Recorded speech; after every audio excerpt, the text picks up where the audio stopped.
গণেশের জন্ম বৃত্তান্ত ও বিনতার দাসিত্ব বিবরণ। গণেশের জন্ম তো এখানে মানে কি করতাল উরতাল বাজিয়ে পড়লে পড়াটা শোনা যায় না, তাই আমি এগুলি বাজাচ্ছি না, রিডিং করছি।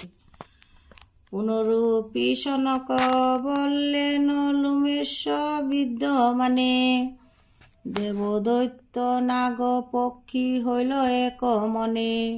নুমস্য বলেন তুমি শুনো দিয়ামতি, বর্মার দ্বিতীয় কায়া দক্ষ প্রজাপতি। ত্রয়োদশ কন্যা কশ্যপের কইল দান, তার মধ্যে চারি কন্যা বিশিষ্ট প্রধান। তৃতীয় অদিত্য আর রুদ্র যে বিনতা, এই চারি কন্যা হতে শুনো সৃষ্টি কথা।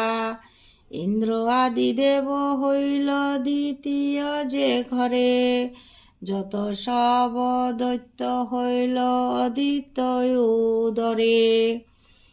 বিনতার যত কথা রইল এই মতে, অরুণ গরুণ জন্ম শুনো এক চিত্তে। বৃদ্ধ অঙ্গুলি উচ্চ মুনি দুইজন, বালক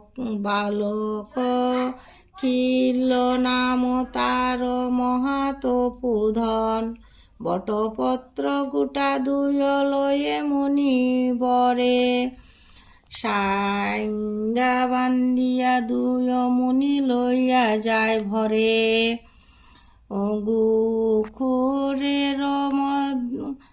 গুখরের গন্ধে মধ্যে জল বাঁধিয়াছে, সাঙ্গা লইয়া মুনি গেল তার কাছে। খাইয়া না দে ও মুনি হাঁটিয়া হইল পার, ভাবিয়া চিত্রায় মুনি দিলে কোষাতার। গুখরের গর্ত মধ্যে দুগ্ধ মুনি ভাসে, তাহার দেখিয়া রথ পরে পুরন্দর হাসে। সাতারিয়া দুই মুনি উল্টিলে কপারে, মহাযজ্ঞ আরম্ভিল ইন্দ্র নাসিবারে। মুনি বলে আমার ইন্দ্র কইল উপহাস, হেন যজ্ঞ করিয়া দি ইন্দ্র হইল নাশ।